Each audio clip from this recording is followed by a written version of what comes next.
চিকিৎসা করতে? না, আমি তো পারবো না। আপনারা আমার চেয়ে বড় কোনো হুজুর বা কবিরাজের কাছে চিকিৎসা নিন। মনে রাখবেন, ওই তান্ত্রিক নিষেধের ওপর যে জিন চালান করেছে সেটা অনেক শক্তিশালী।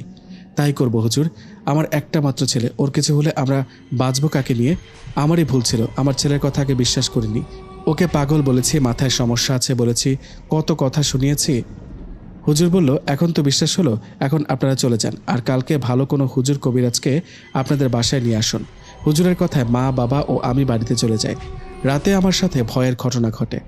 এই বিষয়টা আগে বাবা মা বিশ্বাস না করলেও এখন করে। তাই সেই রাতটা বাবা আমার সাথে ঘুমালেন। বাবা আমার সাথে থাকায় আমার সাথে সেই রাতে কিছু ঘটল না। পরের দিন সকালে বাবা অনেক খোঁজাখুঁজি করে একজন কবিরাজকে আমাদের বাড়িতে নিয়ে আসলেন। কবিরাজ আমাদের বাড়িতে এসে আমাকে দেখে বলে উঠলেন, সর্বনাশ, এর অবস্থা তো ভালো না, খুব খারাপ একটা জিন ওর পিছনে লেগেছে। আপনার ছেলেকে তো কালো জাদু করা হয়েছে। বাবা বলল, সেই জন্যই আপনাকে নিয়ে আসছি কবিরাজ সাহেব, আপনি দেখুন না কিছু করতে পারেন কিনা। আচ্ছা, আপনারা শান্ত হন, আমি দেখছি ব্যাপারটা কি করা যায়। এই বলে সেই কবিরাজ আমার রুমের মধ্যে রুকিয়া শুরু করলেন। গোল একটা বৃত্ত এঁকে ওখানে কি যেন পড়ে সেই জিনটাকে হাজির করলেন, যে জিনটা লাশ রূপে আমার কাছে আসে। তো জিনটা এসে রাগে কবিরাজকে বলে ওঠে, আমাকে কে ডাকছিস? মরতে চাস নাকি? বাঁচতে চাস তো আমাকে ডিস্টার্ব করিস না, যেতে দে। কবিরাজ বলল, যা, যেতে দেব। তার আগে বলতো, তোকে এখানে কে পাঠিয়েছে, আর নিষাদকে বা কে কালো জাদু করেছে? আমার মুখ থেকে কথা বার করা কি এত সোজা? আমি চুক্তিতে এখানে আসছি, আমাকে খুশি করে এখানে পাঠানো হয়েছে। এসব বিষয়ে আর একটা কথাও বলবো না, না বললে তো তোকে যেতে দিব না। কবিরাজের কথায় সে জিনটা হা হা করে হাসতে হাসতে বললেন, যেতে দিবি না? এই কথাটা বলে আমাদের সামনে সেই জিন কবিরাজের গালে ঠাস করে একটা থাপ্পড় দিলেন। থাপ্পড়টা এত জোরে দিলেন যে কবিরাজ 2-3 হাত দূরে গিয়ে ছিটকে পড়লেন। কবিরাজ ছিটকে পড়ায় জিনটা সেখান থেকে চলে গেল। এদিকে কবিরাজ উঠে বাবাকে উদ্দেশ্য করে বললেন, দেখুন, আমি এই কাজটা করতে পারবো না, জিনটা আমার থেকে অনেক বেশি শক্তিশালী। তবে আমার পরিচিত একটা বড় কবিরাজ আছে, উনি আমার ওস্তাদ, উনি এই কাজটা করতে পারবে।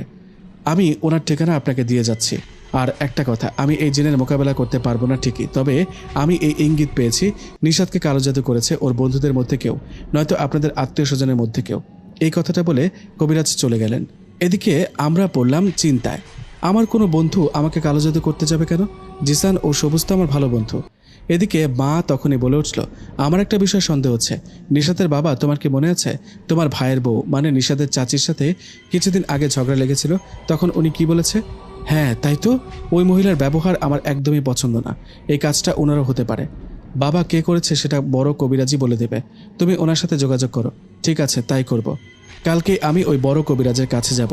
এদিকে 2 দিন ধরে বন্ধুদের সাথে আড্ডা দিতে পারি না, কোথাও ঘুরতেও যেতে পারি না। তাই বন্ধু জিসান ও সবুজকে ফোন দিয়ে বললাম দেখা করতে। আমার কথা জিসান না আসলেও সবুজ আমার সাথে দেখা করতে আসলো। এদিকে সবুজের সাথে দেখা হওয়ায় ও বলল, কিরে নিষাদ, কি খবর তোর? তেমন কথাও বলিস না, তা তোর কি খবর? ভালো না, আমাকে কেউ নাকি কালো জাদু করেছে। কি বলিস, কালো জাদু করেছে? কি বলল? আমাদের মসজিদের ইমাম সাহেব বলেছেন। তাছাড়া আরেকজন কবিরাজ এসে উনিও এই কথা বলেছে। কে করেছে সেটা কি বলেছে? নাম বলেনি, কিন্তু বলেছে আমার বন্ধুদের মধ্যে কেউ একজন, নইলে আমার আত্মীয়দের মধ্যে কেউ।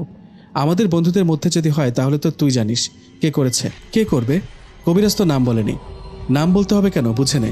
কার সাথে তোর ঝগড়া হয়, মারামারি হয়? কার কথা বলিস তুই? কে আবার, বলা তো ঠিক না, তবুও বলছি। ওটা জিসানও হতে পারে। জিসান হতে পারে। কবিরাজ যেহেতু নাম বলেনি, তার মানে পুরোপুরি ওর দোষ দিতে পারি না।